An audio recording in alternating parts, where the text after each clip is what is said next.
Buenas noches, señores asambleístas. Agradecerles su presencia a la presente convocatoria, donde trataremos el proyecto de ley reparación de las víctimas y de la actualización de graves violaciones de derechos humanos y de delito de lesa humanidad, ocurrido en Ecuador entre el 4 de octubre de 1983 y el 31 de diciembre del 2008. Proyecto que deberá ser una verdadera herramienta de protección a los derechos fundamentales de nuestros ciudadanos y ciudadanas, quienes con sus votos nos entregaron su confianza y respaldo para que elaboremos las herramientas jurídicas necesarias destinadas a garantizar que a través del Estado el respaldo a los derechos fundamentales de los ecuatorianos. Por favor, señora secretaria, sírvase a dar lectura a la convocatoria. Señores asambleístas, por disposición de la señorita presidenta me voy a permitir dar lectura a la convocatoria, la cual resta. Por disposición de la magíster Naidelin Morán, presidenta de la Asamblea Nacional, y de conformidad con los artículos 12, numeral 3, numeral 83, 84, 85 de la Ley Orgánica de la Función Legislativa, se convoca a las y los asambleístas a la sesión número 54 del Pleno de la Asamblea a realizarse el día martes 26 de julio del 2022 a las 14 horas en la sede de la Función Legislativa, ubicada en la avenida 6 de diciembre y Piedrahíta en el Cantón Quito, provincia de Pichincha, con el objeto de tratar el siguiente orden del día. Primero, himno nacional de la República del Ecuador. Segundo, constatación del quórum e instalación de la sesión. Tercero, debate del proyecto de ley, reparación de las víctimas y la judicialización de graves violaciones de derechos humanos y delitos de lesa humanidad ocurridos en el Ecuador entre el 4 de octubre de 1983 y el 31 de diciembre del 2008.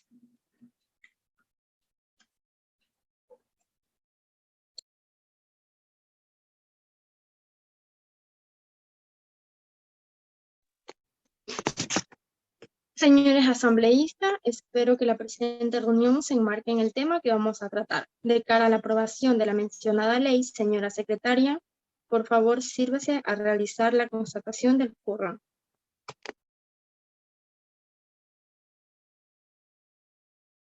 Gracias, señora presidenta.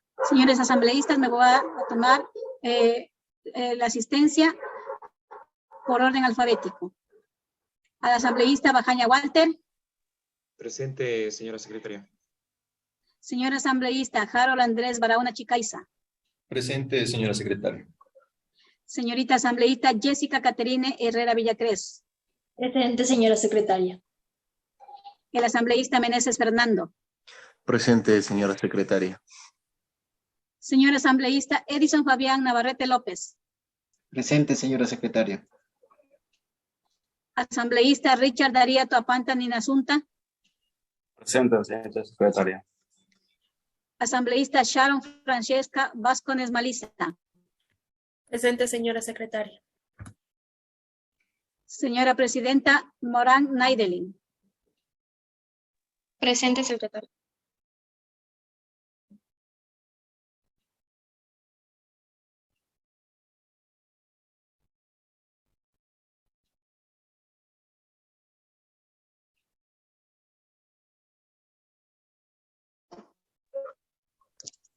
Gracias, señora secretaria, compañeros asambleístas. Me voy a permitir hacer una pequeña introducción respecto al presente proyecto de ley, el cual tiene como finalidad establecer las normas jurídicas que permita a los y a las ciudadanas víctimas de violaciones de sus derechos fundamentales y de lesa humanidad contra el amparo necesario para que les sean reparados de manera idónea y de conformidad con la gravedad de dichas violaciones. Dicho esto, señora asambleístas, abrimos el debate.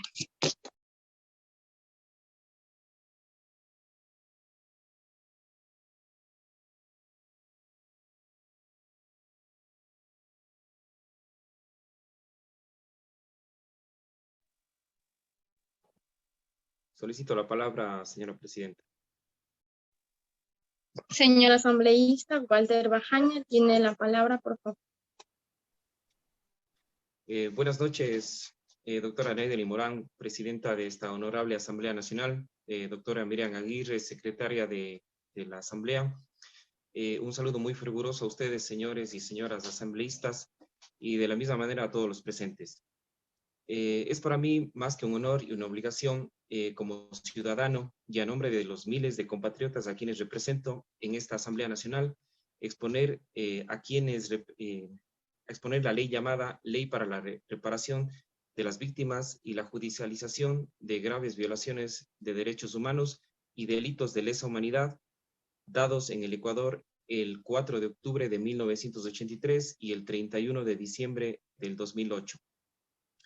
Quiero expresar mi moción apoyando mis fundamentos en el artículo número 1 de esta ley, que hace referencia a la regulación inmediata de la reparación de manera integral a todas las víctimas que sufrieron violación de sus derechos. Estos actos fueron documentados por la misma Comisión de la Verdad y garantizaron su judicialización. Es decir, existió ya una investigación, un análisis y un estudio previo en ese entonces de estos hechos bárbaros, señores asambleístas. Hay que tomar algo en consideración de manera importante, que las víctimas de estos hechos sufrieron daños psicológicos severos y en muchos de estos casos irreversibles.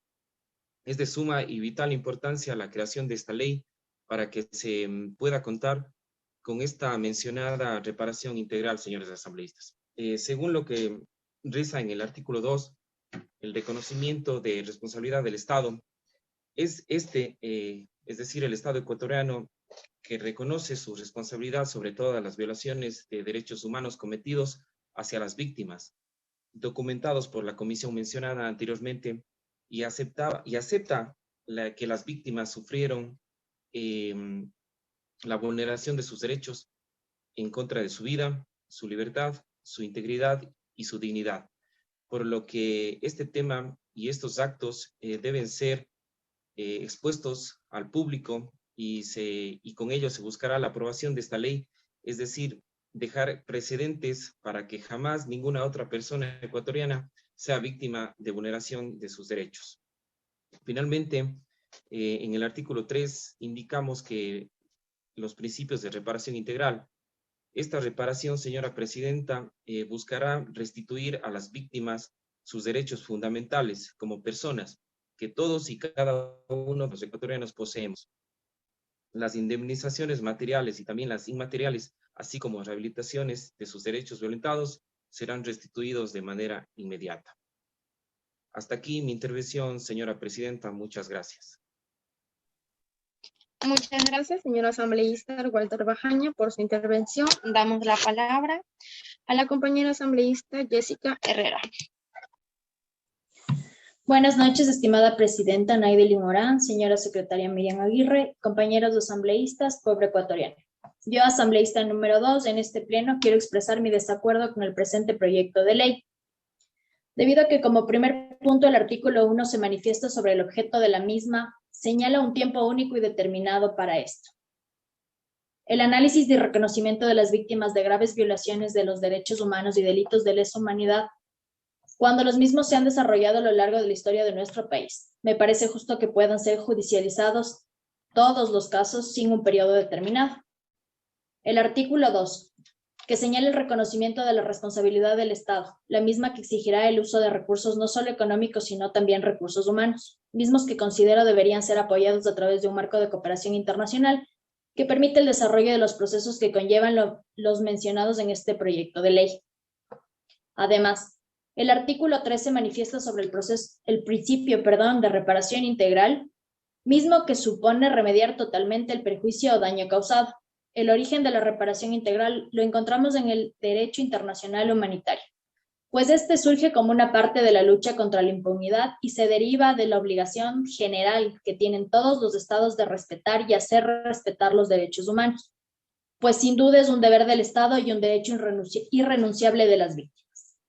En este sentido, la Corte Interamericana de Derechos Humanos, que es el órgano rector que proporciona los elementos que permiten al Estado establecer mecanismos de reparación de derechos vulnerados, mismos que deben incluir planes tanto físicos como psíquicos. Sin embargo, el Estado se contradice a la hora de aplicar esta justicia de manera interna y de proporcionar servicios de salud integrales a las víctimas por falta de organización y estructura inadecuada de varias instituciones que así lo contemplan. Por lo tanto, La reparación integral constituye un aspecto fundamental de los procesos de justicia y verdad, en que los estados deben emprender cuando un derecho ha sido vulnerado, puesto que es un mecanismo que permite restituir a la víctima el daño causado y que además busca garantizar el goce de los derechos fundamentales. Pero la pregunta es, ¿cómo se realizará este control? ¿Quién supervisará el debido proceso de los mismos? Esta situación se establece como principio dentro del derecho internacional y es recogida por nuestra Constitución del 2008, la misma que es garantista de derechos. Sobre todo la relación del reconocimiento de los derechos y garantías en el mismo. Se consagra la reparación integral como un fin de un todo de garantías jurisdiccionales en el que se determina que existió vulneración de derechos constitucionales. La Constitución en el artículo 86 establece las garantías jurisdiccionales que constituyen un mecanismo propicio de protección y garantía de los derechos establecidos en los tratados internacionales. Las mismas podrán ser solicitadas por cualquier persona o grupo de personas. De igual forma, el artículo 18 de la Ley Orgánica de Garantías Jurisdiccionales y Control Constitucional, al referirse al ámbito de la reparación, señala que en el caso de declararse la vulneración de derechos, se ordena la reparación integral por el daño material e inmaterial. Es decir, si no existe la vulneración a un derecho o no es probada la misma, no se podrá iniciar de forma correcta y objetiva, para lo que pueda llevarse a cabo la mención de reparación integral donde recaigo en mi insistencia en la necesidad de la cooperación internacional. Los procesos de reparación cobran importancia debido a la pérdida de familiares del daño ocasionado, pero el mismo en este punto se torna irreversible. Por lo tanto, se buscaría tratar el dolor, sanar del dolor de una pérdida de un familiar que es casi imposible. A su vez, garantizar las medidas de no reparación que deben ser el punto de enfoque del presente proyecto de ley, enfatizando en el derecho a la vida y no solo al de las víctimas y los familiares, sino de toda la sociedad en general. Muchas gracias.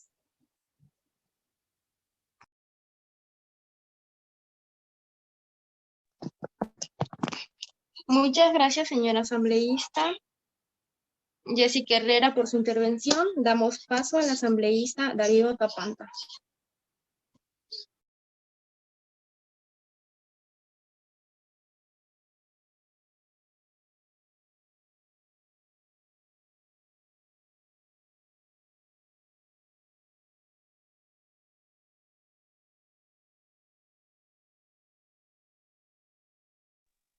Señor asambleísta Darío Tapanta tiene la palabra. Claro, buenas noches compañeros, con todos, disculpen. Mi intervención es con el artículo 4, donde fomenta la reparación de los derechos de una forma administrativa. En la sociedad se han presentado acciones donde a muchas personas se les ha vulnerado sus derechos. Por lo tanto, sería eficiente en promover ciertos programas de ley moderado a la reparación de los mismos afectados y proteger de aquellos méritos de la forma en que obtengan la recompensa de haber sido perjudicados por parte, ya que todos deberíamos ser igualitarios y equitativos y sin tener privilegios de ciertos grupos de personas por los valores ante el respeto hacia los demás, respeto de los unos a los otros, a su personalidad, respeto a sus deberes y obligaciones, sin que nadie violente aquellos puntos importantes que son fundamentales en cada individuo. Ahora, como referencia en el artículo 5, en que se establece por las reparaciones individuales o cónyuges, podemos basarnos que debido a los programas se reparen los derechos de quienes fueron vulnerados y afectados a base a una integridad familiar, a un integrante familiar, y que hace perjuicios también a los integrantes de los mismos. Esto hace que exista una sociedad de justicia por sus derechos y valores morales para fomentar la protección familiar. Una ley que construye y hace justicia para quienes han estado bajo la poca valoración a diferencia de los demás. Muchas gracias por mi intervención. Eso es todo. Muchas gracias, señor asambleísta Darío Tapanta, por su intervención. Damos paso al asambleísta Sharos Vascone. Buenas noches, señora presidenta y los asambleístas aquí presentes. Quiero presentar mi discordia con los artículos mencionados por el asambleísta Darío Toapanta. En el artículo 4 de la creación del programa de reparación por vía administrativa. No es adecuado que se ha creado un programa de reparación por vía administrativa, ya que para las víctimas que han sido violentados sus derechos merecen todo el respeto, y no solo de la vía administrativa, sino también de todo el pueblo ecuatoriano. Nadie está exento de este tipo de situaciones. Nadie está libre de que se abuse sus derechos. Se dice que este programa tendrá como objetivo implementar medidas de reparación establecidas por la ley. Entonces espero que así sea, que se rijan totalmente a la ley, pero que no se abuse y se involucre a todos los ecuatorianos y se haga un llamado a la área psicológica, como lo dijo la asambleísta Jessica Herrera. Final, en el artículo 5 de las personas beneficiarias de las medidas individuales del programa de reparación por vía administrativa es de manera adecuada, que sean complacidas con alguna manera, ya que violar los derechos humanos no es cualquier cosa, por llamarlo así de manera vulgar, ya que afecta a los familiares. No tengo mucho que decir en contra, más que la ayuda sea completa y nosotros seamos empáticos, no solo en los casos que está determinado por la ley, sino en todos. Una vulneración de derechos no se la puede pasar así de fácil. Gracias.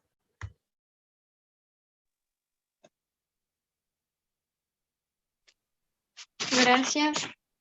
Gracias, compañera asambleísta, por su intervención. Damos paso al asambleísta Edison Navarrete. Muy buenas noches, estimada presidenta de la Asamblea Nacional, estimada secretaria y distinguidos asambleístas que se encuentran aquí presentes. Antes de comenzar con mi intervención, les extiendo mi agradecimiento por permitirme ser partícipe a la defensa de la ley para la reparación de las víctimas y la judicialización de derechos humanos y delitos de la humanidad ocurridos en el Ecuador, donde haré énfasis en las medidas para la reparación de las víctimas. Es preciso recordar y mencionar que en el artículo número 1 del Código Orgánico Integral Penal justamente habla que de uno de los pilares fundamentales es la prevención, la sanción, la reinserción social, pero lo nuevo en esta ley a implementar y aprobar es la inserción en la COIP, que garantiza la reparación integral de la víctima. Vamos a retroceder de manera breve con respecto a los códigos anteriores. Sin dar nombres y apellidos en estos casos, lo que hacían es cometer un delito, eran descubiertos, procesados, cumplían una pena y salían libres, mientras que la víctima no podía tener acceso a la reparación integral. Y para ello se ve justamente redactado el artículo número 6 de esta ley, donde se manifiesta el derecho a recibir medidas individuales de reparación integral. Señalamos que en la Constitución del 2008 existe firme referencia a la reparación integral, ya que esto obedece a dos circunstancias en materia de derechos constitucionales. La primera de ellas fue la que reconoció de manera expresa e inédita en su artículo 86, numeral 3, el concepto y alcance de la reparación integral en materia de garantías jurisdiccionales, a partir de lo cual la reparación integral en materia de garantías jurisdiccionales da un derecho y lleva necesariamente la reparación integral del derecho vulnerado. La segunda razón, al igual que la primera, es la recepción de los esquemas de los derechos humanos en nuestra norma suprema, específicamente en modelos internacionales, razón por la cual se torna fundamental el panorama para tener una idea clara respecto a la efectividad de las garantías de los derechos. Por ende, las víctimas directas de violaciones de derechos humanos tienden a beneficiarse de las siguientes medidas de reparación, como la rehabilitación física y atención psicosocial, la supresión de todos los datos y antecedentes personales, la búsqueda, localización y liberación de las personas desaparecidas, la declaratoria de muerte presunta y de la posesión definitiva de los bienes de las víctimas de desaparición forzosa, la capacitación laboral o asesoría para el desarrollo de iniciativas de inclusión económica y la restitución de apellidos paternos y maternos de los hijos e hijas de las víctimas. Desde un punto de vista jurídico penal, el sujeto procesal constituye una mayor relevancia en el proceso penal, considerado que es el afectado por el delito cometido en su contra, como consecuencia de lo cual tienen derecho a la reparación integral, es decir, el daño material e inmaterial que debe ser garantizados por el juzgador. Sobre este tema, podemos explicar desde el punto de vista de la doctrina y las normas jurídicas, que no existe un mecanismo jurídico adecuado para cuantificar los daños materiales y mucho menos los daños inmateriales, tomando en cuenta que los daños cuantificables tienen relación con el daño emergente y el lucro cesante.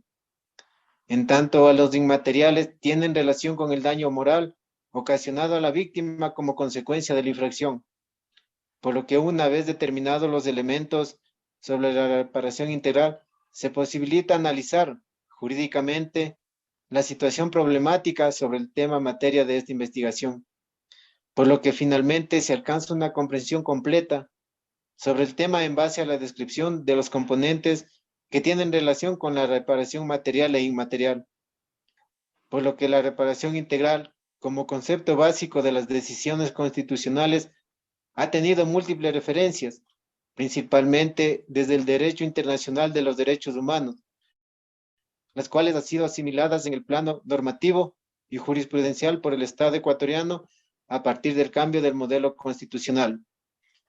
Por ende, distinguida presidenta y compañeros asambleístas, quienes somos partícipes de este debate, podríamos decir que básicamente la idea de esta ley consiste en que la sanción o el regaño del responsable de la infracción no constituye la parte principal ni de la sentencia ni de la reparación, ya que si tenemos en cuenta que al tratarse de sujetos procesales, las medidas reparatorias a imponerse deben encontrarse dirigidas a encontrar un equilibrio entre las partes, así también como la efectividad, es decir, que las medidas socioeducativas se transformen en medidas de aprendizaje para los infractores y su entorno familiar, de armonía individual, colectiva, emocional para las víctimas y social para el conjunto de los individuos, que de alguna manera se abordan a los aspectos señalados en la ley antes mencionada y que genera consecuencias distintas en la formulación e implementación de las medidas de reparación, sin dejar a un lado el derecho de la víctima. Y para esto, señora presidenta de la Asamblea, queridos asambleístas, pongo mi defensa y plena confianza para que esta ley sea aprobada. Muchas gracias. Gracias, señor asambleísta Edison Navarrete. Por su intervención, damos paso al asambleísta Harold Barahona. La injusticia en cualquier lugar es una amenaza para la justicia en todas partes. Martin Luther. Un saludo cordial, señora presidenta, compañeros asambleístas, pueblo ecuatoriano. Yo, cuarto asambleísta de la República del Ecuador, hago mi voto público a favor de la ley de reparación a las víctimas. Antes de comenzar mi intervención, quiero dar a conocer mi desacuerdo con los asambleístas en contra de esta reforma. No con el afán de realizar una discusión, pero sí con el afán de que se haga justicia con las personas que lo necesitan. Porque todos los seres humanos merecemos respeto y merecemos que se respeten nuestros derechos al momento de que uno de ellos ha sido violado. En referencia al artículo 8 y artículo 10 de la COIP, nos da a conocer a nosotros como asambleístas la reparación que se puede realizar a la persona afectada mediante una indemnización, en la cual la persona afectada puede recibir una sola indemnización sobre el hecho y en caso de que la persona que haya cometido el delito no quiera pagar, tiene que cumplir con los parámetros que se da en el artículo 77 y 78 de nuestra Constitución del Ecuador, dividiéndolo y resumiéndolo en 5 aspectos: restitución, rehabilitación, indemnizaciones de daños materiales e inmateriales, medidas de satisfacción, garantías de no repetición. En caso de que la persona culpable no quiera asumir su error y pagar la indemnización o cumplir con alguno de los casos, deberá cumplir con el proceso que se encuentra en la Ley Orgánica de Garantías Jurisdiccionales o Control Constitucional, título 2, capítulo 10, desde el artículo 67 al artículo 63. En esta asamblea, señorita presidenta, nosotros los asambleístas buscamos que mediante esta ley el juez no solamente ponga como potestad, sino como obligación en su sentencia que se haga saber la reparación integral de la víctima, es decir, el daño que se ha causado, y por sobre todo hacer saber en sentencia ya debidamente motivada, hacerle saber a la víctima de que al procesado se le encuentre culpable, o se lo declare culpable propiamente dicho, no solamente tendrá que expiar con una pena privativa de libertad, sino que tendrá que reparar a la víctima mediante lo establece el artículo 77 y 78 de nuestra Constitución. Poniendo esto en consideración de la señorita Presidenta y colegas asambleístas, doy por concluida mi intervención.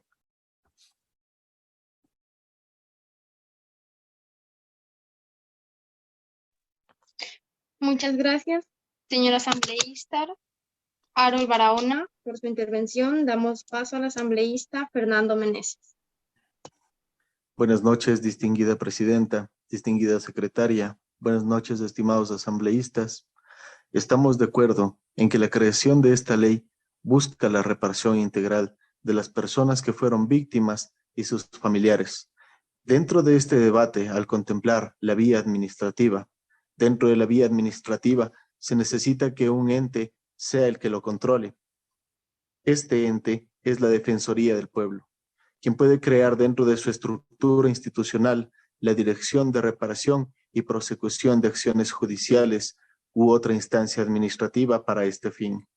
Dentro de las líneas de trabajo tenemos la línea de rehabilitación física y atención psicosocial, porque entendemos que la vulneración de un derecho y al querer su reparación, debemos fijarnos en estos factores. La línea de asesoramiento, y representación y patrocinio legal para la judicialización de casos. Se entiende que siempre se necesita de un abogado defensor. Tercero, la línea de educación en derechos humanos y difusión de informe final de la Comisión de la Verdad para identificar a las víctimas o a sus familiares. Cuarto, la línea de implementación de medidas simbólicas y medidas de satisfacción, es decir, su reconocimiento, mas no su revictimización. Quinto y último, la línea de archivo y custodia de la memoria documental de las violaciones de derechos humanos. Hablamos del acceso a la información, que es muy importante. Por eso, señora Presidente, señora Secretaria y compañeros asambleístas, me permito manifestar que me encuentro a favor, porque de esta manera podemos entender que se va a dar mayor atención y mayor control a los procesos que se llevan a cabo en vía administrativa, con las personas de quienes fueron víctimas de vulneración de sus derechos, entendiéndose que habrá mayor celeridad en vía administrativa. Esto también como medida para la consecución del plan de reparación junto con otras instituciones que tengan competencia dentro del marco de estas líneas de trabajo. Muchas gracias por haberme cedido la palabra y es hasta aquí mi intervención. Gracias, señor asambleísta Fernando Meneses, por su intervención.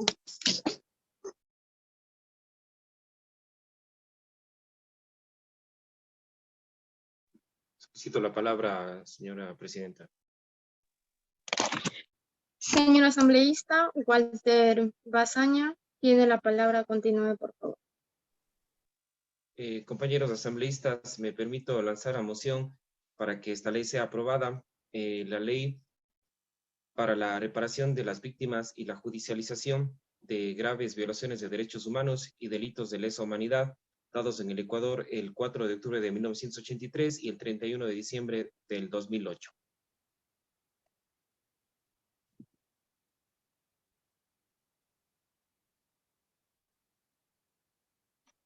Gracias, señor asambleísta.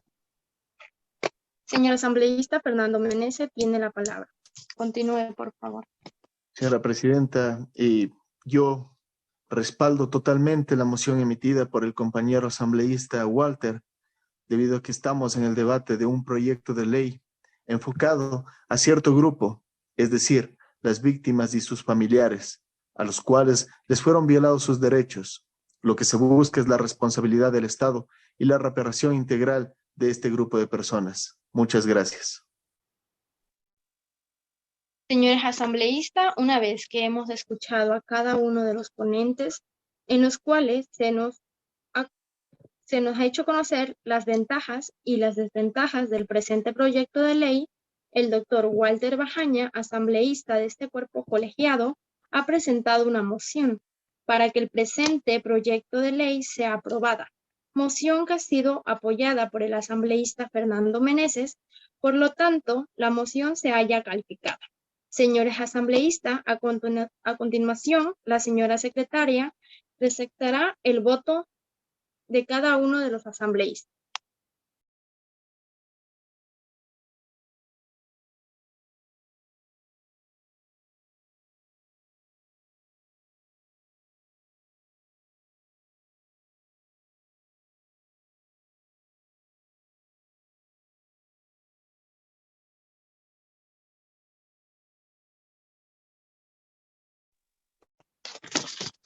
Señores asambleístas. A petición de la señorita presidenta, señores asambleístas, y de conformidad con lo que determina la ley y más normas que garantizan la participación de los ecuatorianos, me permito receptar el voto a cada uno de los asambleístas presentes.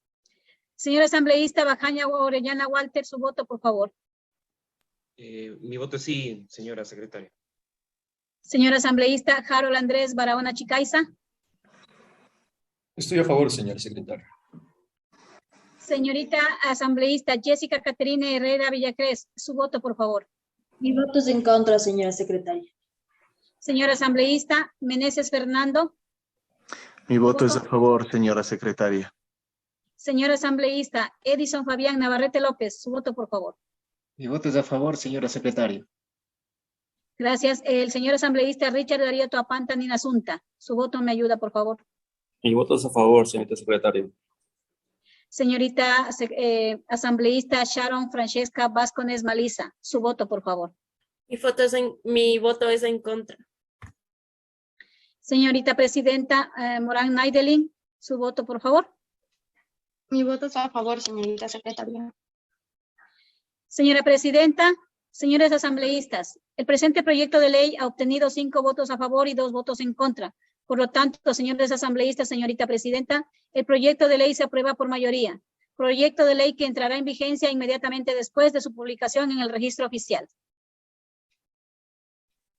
Señores asambleístas, una vez evaluado todos los puntos, quiero agradecerles por sus segundos aportes, la cual permitirá reparar de manera integral a todos y a todas las ciudadanos víctimas de violación de sus derechos